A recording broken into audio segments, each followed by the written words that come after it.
ఎలా ఉన్నారు? బాగున్నాను. సో మీరు? బాగున్నాను. So first of all congratulations. So cinema thank you. మంచి పాజిటివ్ టాక్, మంచి హిట్. అండ్ మీ ఇద్దరి కాంబినేషన్ అంటే అజయ్ ఘోష్ గారు మీ కాంబినేషన్‌లో లేతే మీకు నచ్చిన సీన్ ఏమన్నా ఉందా? దాని గురించి ఏమన్నా బాగా అడిగాను సార్.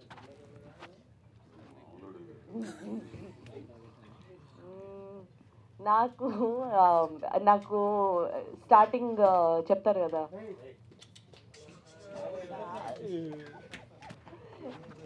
డీజే అవుతావా నువ్వా, యూ థింక్ ఇట్స్ జోక్, అక్కడి నుంచి స్టార్ట్ అవుతుంది కదా ఆ బిట్. తర్వాత నేర్పించే సీక్వెన్సెస్ ఉంటాయి కదా, ఆ బిట్స్ అనేది కొంచెం ఫన్ ఎలిమెంట్స్ ఉన్న బిట్స్ అయితే నేను బాగా ఎంజాయ్, ఎస్పెషలీ నాకు మనం డాన్స్ చేసాం, నాకు ఆ బిట్స్ చాలా నచ్చేది. ఇంత డాన్స్ బిట్ ఉంటుంది, దట్ హోల్ సీక్వెన్స్ నానిది హిందీ నాది, ఆ హోల్ సీక్వెన్సెస్ బాగా ఎంజాయ్ చేశాను. ఎక్కువ సరదాగా చేయడం కొంచెం బాగా ఇష్టపడతాను నేను. డన్. అజయ్ ఘోష్ గారు అంటే మనం ఏదైనా ఒక క్యారెక్టర్ ప్లే చేసినా, ఒక సినిమా చేసినా, ఆ క్యారెక్టర్ నుంచో, ఆ సినిమా నుంచో మనకి ఏదో ఒక కొత్త ఆహ్, అలవాటు ఏదో ఒకటి అవుతూ ఉంటుంది. లేతే ఏదో ఒకటి నేర్చుకుంటాం గదా! సో, అలా మ్యూజిక్ షాప్ మూర్తి నుంచి మీకేమన్నా కొత్త అలవాటయిందా? లేదా ఏమన్నా నేర్చుకున్నారా ఏంటి? నేను డీజే అయితే నా వల్ల కాదురా స్వామి. ఏంది మ్యూజిక్ నేను ఇప్పుడు పోయి పెద్ద దానిలో ఈ తిప్పి అంత టైం ఉంది, ఓపిక నాకు తీరిక ఓపిక లేవు, రెండు లేవు. ఏంది కాకపోతే ఏంటంటే సాధ్యం కాకపోవడం అనేది లేదు. నేర్చుకోవాలనుకుంటే ఇప్పటికైనా నేర్చుకోవచ్చు. అయితే నాకు ఈ సినిమా ద్వారా నేనేమో కొత్తగా నేర్చుకున్నాను ఏంటంటే అజయ్ ఘోష్ గారు చెప్పారా? ఏమో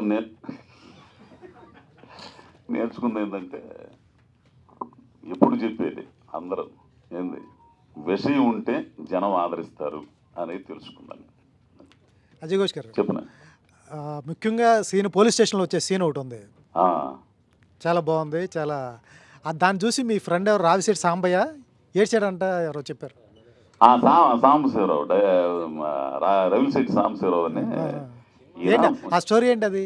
ఇప్పుడు ఈయన ఫస్ట్ అయిపోయిన తర్వాత ఇంకా మ్యూజిక్ ఏం ఇలా ఇంటికి వచ్చి ల్యాప్టాప్ ఆన్ చేసి నేను మళ్ళీ వస్తానని చెప్పి ఆన్ చేసి వెళ్ళిపోయాడు. చిన్న పన్నెండు వచ్చారు, ఊరి నుంచి 4 వచ్చారు. వస్తే మొత్తం కూర్చున్నాం, నేను చూస్తుంటే వీళ్ళందరూ వెనక కూర్చున్నారు. ఆ పోలీస్ స్టేషన్ సీను ఇవన్నీ అవి అయిపోయినాయి. ఇదంతా అయిపోయిన తర్వాత ఆడు మహా కర్కొట్టుకుంటాడు సాంబశివరావు అనేవాడు. ఏంది అతను కూడా డైరెక్షన్ 2-3 సినిమాలు చేశాడు. ఏడుస్తున్నాడు. ఏంది సాంబశివరావు అంటే, ఏందన్నా ఆ సినిమా ఏందన్నా అంటున్నాడు. అయింది నేను నిజంగా నచ్చిందా లేకపోతే డ్రామా చేస్తున్నాను అని, ఏందన్నా ఇట్లాంటి సినిమా కూడా ఉంటుందా అని అంటున్నాడు. అట్లా ఆ సినిమా వెనక అది సాంబశివరావు కథ. అది అన్నా నువ్వు వెట్రిమారను, సుకుమారు, మారుతి గారు పెద్ద డైరెక్టర్లు చేసావు. ఆయన శివగారికి ఎటువంటి అనుభవం లేదు, డిస్ట్రిబ్యూటర్ ఫస్ట్ ఆఫ్ ఆల్. ఆయన ఎట్లా నమ్మావు? మంచి కథ చేస్తారు వీళ్ళంతా, మంచి కథ రాసుకుంటారు. కథ రాసుకున్నా కూడా ఎగ్జిబిషన్ టైంలో చాలా ఇబ్బందులు పడుతూ ఉంటారు. అదే మీరు చెప్పినట్టు కింద నుంచి పెట్టడం, పైనుంచి పెట్టడం, నానా ఇబ్బందులు పడుతూ ఉంటారు. ఇవన్నీ ఎలా నమ్మావు? ఎందుకంటే ఇది భలే పాయింట్ అబ్బాయి. ఎవరన్నా కథ చెప్పడానికి వచ్చేటప్పుడు ఆ చెప్పే విధానం, ఆ మనిషిని కరెక్ట్గా అంచనా ఇస్తే విషయం ఉన్నోడా లేదని తెలిసిపోయింది. చోచోకి వెళ్తున్నాడా లేకపోతే లోతుగా వెళ్తున్నాడా అని తెలిసిపోయింది. ఆ అంచనా కొద్ది గొప్ప వేయగల ఇది కొంచెం నాకు ఉంది. ఎవడు చెప్పిన కథలు కొత్త కుర్రోళ్ళు ఎవడి దగ్గర ఎట్టేయాలంటే ఉండదు, ఎవడు చెప్పలేడు, తెలిసిన ఎవడు చెప్పలేడు.